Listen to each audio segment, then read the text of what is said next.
The Diversified project began in 2020 when co-founder Josie Boba, a student in one of my courses, approached me and said, "Ian, I'm really struggling with the information that you're giving me in this course. I can't process it, it's too complex." This led to the development of a tool for helping neurodiverse students navigate assessment in projects.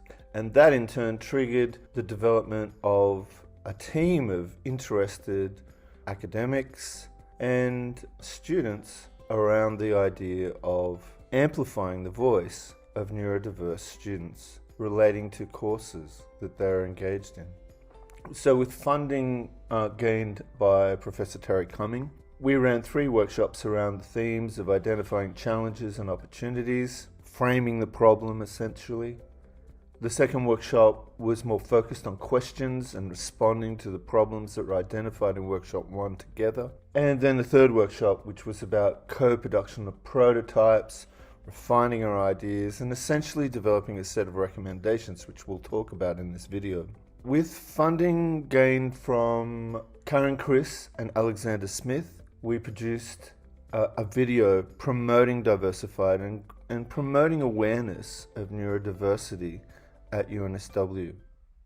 My name is Josie and I really enjoy audiobooks and podcasts. I'm a real nerd. My name's Aaron. I'm a Leo.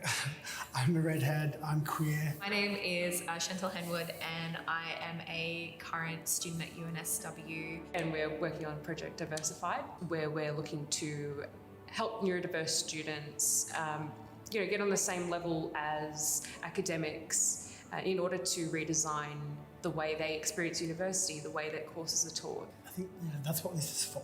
We're here to speak up and just create awareness and a community where we can feel safe enough just to we're brave. I think we're really start brave. breaking those walls down. I feel like it takes a lot of guts to do this. There's a whole range of neurodiverse people that have a different range of challenges, and then speaking on the intersectionality of it, they might be they might be queer, they might be disabled, they might come from a low SES background, they might have English as a second language, and so it all just compounds and it impacts people in a different way.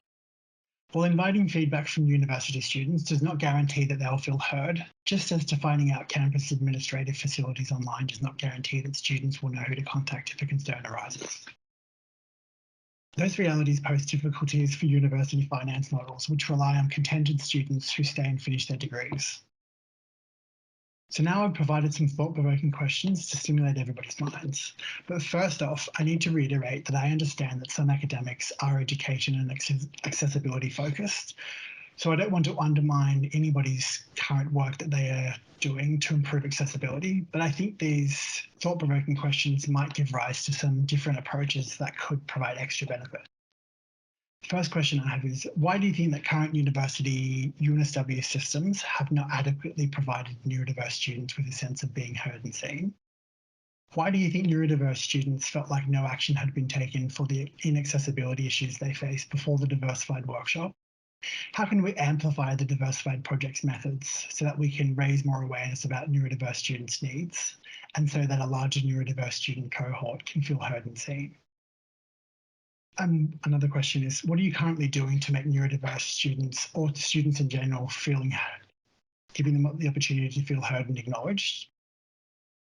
And what is one small accessibility improvement you could make to ensure neurodiverse students, as well as all students, have equal opportunity to learn within their courses? The final question I have for you is, what do you think the Diversified project did that is different to current UNSW survey/feedback systems due to neurodiverse students' feedback mentioned previously? Students must be able to reasonably understand their own needs, but they can't do this unless they know what other alternatives there are out there. They need to be able to argue their case and speak up about what they require to succeed, as it is their education and money paid for tuition. They also need to be able to write and speak persuasively so they can advocate for themselves and their accessibility needs.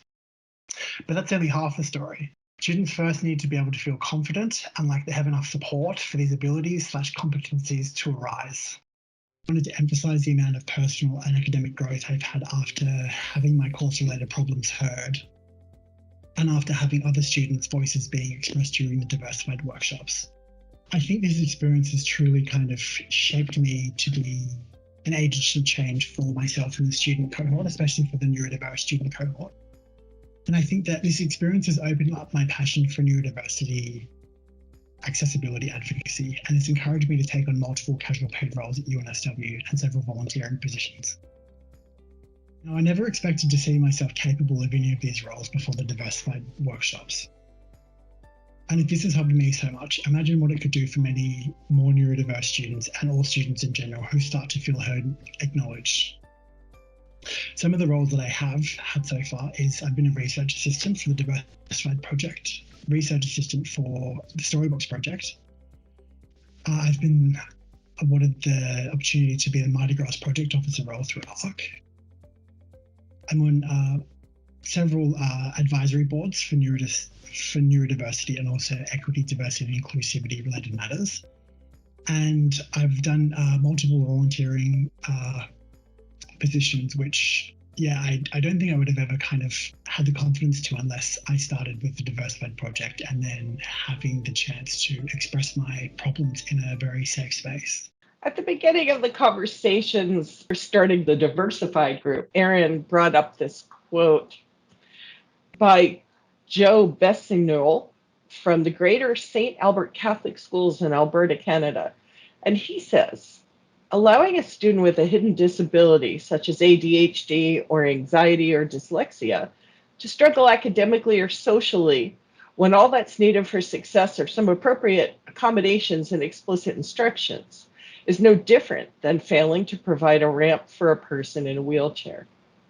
I often used to say, not letting someone have their accommodations for class or even worse for an assessment is the same as asking me to fill out a form without my glasses on. Glasses are an accommodation that many of us have to make once we get a little bit older.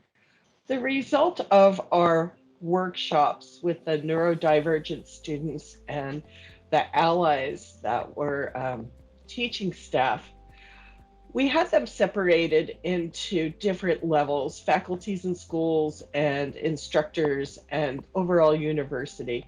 But today, because we have a time constraint, I just want to quickly talk about some of the recommendations that are on the course level or the instruction level, things that all of us that teach can give a thought about instituting in our classes. So the first one is administration and processes. The very first thing is making our lecture and tutorial slides more accessible. Watching what fonts we use, not putting too many words on a slide, providing them ahead of time is so important. And I know that puts another time pressure on academics who are teaching, but it's really important to many of our students to have those slides ahead of time, even if they're just the bare bones of what you're going to do and you're going to add some things later on. Using disability confident communications guidelines when you're designing your course materials, including your lectures, providing closed captioning and transcripts which is so easy now because both Teams and Zoom do this automatically if we ask them to. Logical progression to your courses and the way your Moodle sites are set up, and providing students with timely feedback, which we're all supposed to be doing anyway. And sometimes that feedback can be informal as well as the formal feedback we give on assessments. For student identity and culture, trust students regarding special consideration.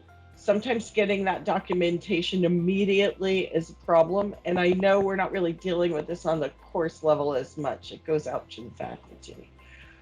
Staff and academic culture. Disability confidence training for student presentations. A lot of our students are not confident in presenting. And maybe if there's a place we can point them where they can practice, or even giving them a chance to practice in a tutorial. Be approachable. Link the learning outcomes to each week's course material and to the assessment so students know what their goal is and what it is they're supposed to be learning through the activities and the assessments. Make sure that students have access to all of the lecture recordings to allow for self-pacing of lectures. I know many of you might be afraid that if you do that, students won't come to class if you give them the slides and the recordings. But also, that might be one of those things that we might have to give another thought to. Not everybody learns the same way, and for some people, attending lectures is their optimal way, and for other people, doing it on their own pace is their optimal way to learn. Remember that engagement looks different for different people. We hope this presentation has illustrated the necessity of students' accessibility needs being met so they can become the agents of change they were born to be. Finally, we have this QR code, which gives you access to our recruitment call-out page for any neurodiverse students and staff, as well as any allies that would like to join the Diversified team or to find out any more information about the Diversified project. Thank you.